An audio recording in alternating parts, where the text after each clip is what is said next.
تھوڑے سے نا نظریاتی ہو جائیں، تھوڑے سے نظریاتی. ہمارے ہاں نا اب غریب آدمی بھی سوچ سمجھ کے یاری لگاتا ہے، غریب سے وہ بھی نہیں لگاتا، اس کو بھی کوئی امیر بندے چاہیے دوستی لگانے کا. آپ نظریاتی ہو جائیں گے نا. ہمارے بزرگ ہمیں بتاتے ہیں کہ یہاں تم نے دنیا میں بہت زیادہ وقت نہیں رہنا، تمہارے مکانات آگے بنے ہوئے، اس کے لیے تیار. حضرت شاہ فرید الدین صاحب عطار صرف وہ صوفی نہیں، وہ صوفیاء کا تعارف کرانے والے. ان کی تذکرۃ الاولیاء ہمیں صوفیاء کے دروازوں تک لے جاتی ہے. شاہ فرید الدین عطار فرماتے ہیں میں توبہ کرنے سے پہلے بہت بڑا عطار تھا، عطر کا کاروبار کرتا تھا. عطر کا کاروبار بڑا مہنگا کاروبار ہے. ایک تو وہ ہے نا جو غریب لوگ خوشبو لگاتے ہیں، اور ایک بڑا اونچا چلا جاتا ہے. یہ باقاعدہ خرچہ ہے، یہ باقاعدہ خرچہ ہے. عرب شریف میں اللہ تعالی ہم سب کو موقع عطا فرمائے تو جہاں سنار کی دکان ہوتی ہے نا، اس کے ساتھ خوشبو والی دکان ہوتی ہے. یعنی جتنا کرایہ وہ دیتا ہے اتنا یہ دیتا ہے. اتنا مہنگا کام ہے. فرماتے ہیں بڑی مہنگی مہنگی بوتلیں خوشبو کی میں نے سجائی ہوئی، اور بڑا بہترین میں بھی آفس بنا کے ٹیبل بنا کے سجا کے بیٹھا کرتا تھا. اور میری بھی ایک دنیا تھی، مال آ رہا ہے جا رہا ہے، اور جناب پیسے آ رہے ہیں جا رہے ہیں. ایک پوری کائنات تھی، دنیا تھی، چل رہا تھا نظام. اچانک اللہ کو منظور ہوا کہ میرا رجوع رب کی طرف ہو. وہ جب یہ بہت سارے لوگ کہتے ہیں میں نے محنت کی تو میں نے فلاں کیا، نہیں نہیں، محنت بڑی تھوڑی سی ہوتی ہے، رب خود ہی سارے اسباب پیدا کرتا ہے.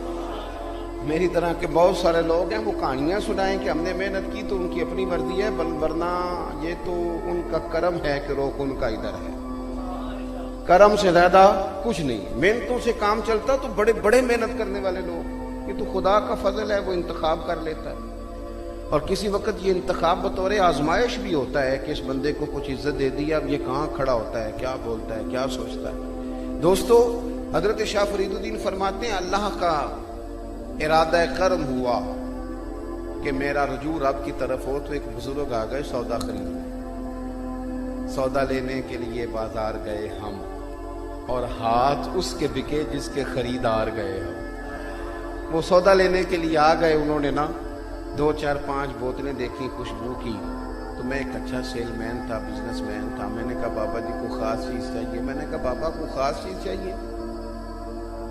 تو بابا جی کہنے لگے نہیں. تو کہا بیٹے بابا جی کیا دیکھ رہے ہیں، میرے پاس اور بھی سامان ہے دکھاتا ہوں، آپ بتائیں. تو بزرگ فرمانے لگے پتر میں تو یہ دیکھ رہا ہوں کہ تیری جان بڑی مشکل سے نکلے گی. میں نے کہا جی اس کی کیا وجہ ہے جی؟ کہنے لگے پتر تو نے مال ہی بڑا جمع کیا ہوا. مرنے لگے گا کبھی یہ والی شیشی یاد آئے گی، کبھی یہ والی یاد آئے گی، کبھی وہ والی. سادہ نہ کر لیں، کبھی لاہور والا پلاٹ، کبھی اسلام آباد والا، کبھی کراچی والا، کبھی کوئی، کبھی وہ حبیب بینک والا اکاؤنٹ یاد آئے گا، کبھی یو بی اے. تو کیسے مرے گا اتنا کچھ چھوڑ کے؟ جتنی بندہ محنت کرے، اتنی سہولیات جمع کرے ڈرائنگ روم میں، پھر مر جائے. اسی لیے تو میرے بھائی لوگوں کا مسجد میں دل نہیں لگتا. انہوں نے اپنے حجرے میں اتنا کچھ جمع کر لیا ہے گھر کے اندر کہ وہ کیسے چھوڑ کے جائیں. وہ تو بھاگتے ہیں، دوبارہ دوڑتے ہیں گھروں کے اندر. فرماتے ہیں تو نہیں مرے گا، بڑا مشکل ہو جائے گا، یہ اتنی چیزیں چھوڑ کے کیسے مرے گا؟ تو کہتے میں دنیا دار تھا، مجھے غصہ آیا. میں نے کہا بابا میری جان مشکل سے نکلے گی تو تیری کیسے نکلے گی؟ تو کہنے لگے پتر ادھر آ دکھاؤں. میں قریب گیا، بابا جی فرش پہ لیٹے، کلمہ پڑا، روح پرواز کر گئے. عرش فرش تے بانگا ملیاں، مکے پہ گیا شور. بلے شاہ سا نہیں مرنا، تے گور پیا کوئی اور. تے نالے وارث شاہ ہو کدوں مر دے جنہ کیتیاں نیک کمائیاں نے، وہ کدوں مر دے.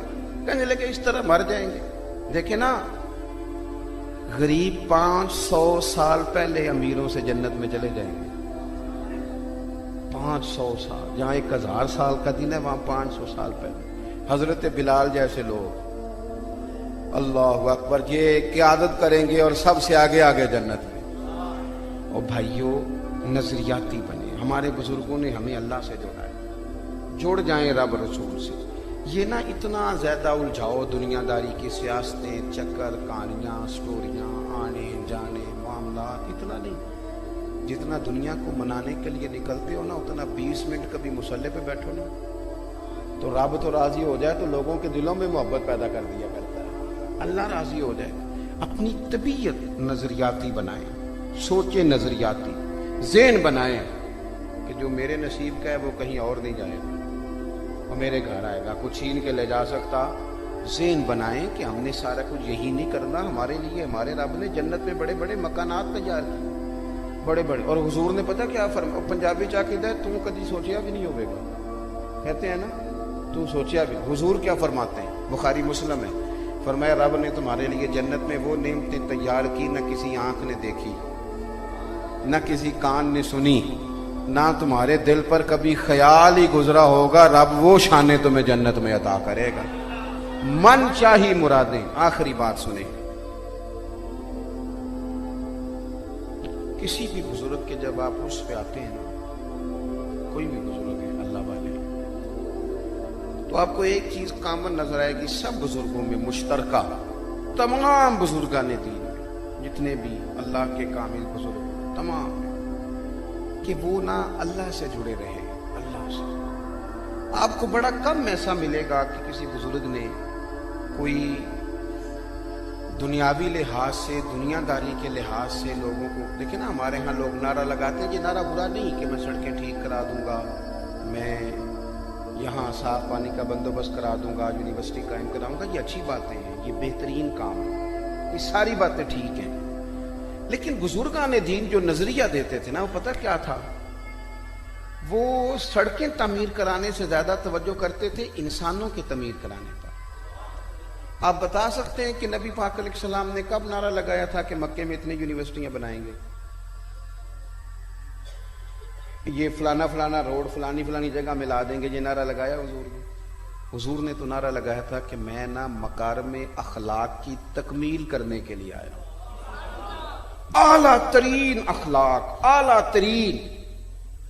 اگر اخلاق نہ بلند ہوں تو لوگ ماسٹر کی ڈگری لے کے بھی آ جائیں تو پھر بھی خود غرض ہو کے نکلتے ہیں، اخلاق کی تربیت نہ ہو۔ تو ہم نے دیکھا ہے کہ لوگ، اللہ تعالیٰ نے توفیق دی، کسان کا بیٹا ڈاکٹر بن جاتا ہے، لیکن پھر بھی وہ سوچتا پتہ کیا ہے کہ میں پیسے دے کے بناؤں، وہ پھر بھی کسی غریب کی داد رسی کو تیار نہیں ہوتا، وہ کہتا ہے 2000 کی پرچی کاٹو گے تو پھر میرے پاس آؤ۔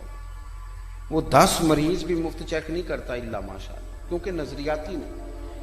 نبی کریم علیہ السلام نے اخلاقی بلندی کی بات کی، ہمارے صوفیاء اخلاقی بلندی کی بات کرتے ہیں، اخلاقی کردار کی۔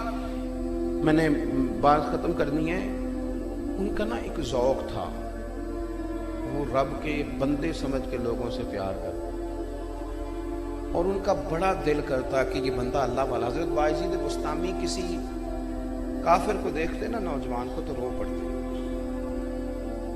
لوگ کہتے حضور کیوں روئے؟ فرمایا میرا دل کرتا ہے یہ کلمہ پڑھ جائے، کہتے یا اللہ اسے توفیق دے دے، اتنا سونا بنا کے دوزخ میں ڈالے گا، اسے توفیق دے دے یہ مسلمان ہو جائے۔ لوگوں کی اخلاقی، تاکہ وہ لوگ نہ بچ جائیں جہنم سے۔ نبی پاک صلی اللہ علیہ وسلم نے فرمایا میری اور تمہاری مثال اس طرح ہے جس طرح ایک شخص نے آگ جلائی تھی تو پتنگے اس میں گرتے تھے، تو وہ ان کو روکتا تھا کہ نہ جاؤ گر جاؤ گے، فرمایا میں بھی تمہیں روکتا ہوں کہ یہ کام نہ کرو، جہنم میں چلے جاؤ۔ اخلاقی بلندی ہمارے صوفیاء کا مین کام تھا، وہ لوگوں کی کردار بلند کرنا چاہتے تھے۔ ان کی صوفیاء، جب آپ لفظ بولتے ہیں نا صوفیاء، تو معنی ہوتا ہے میٹھا بولنے والے، معاف کرنے والے، پیار کرنے والے۔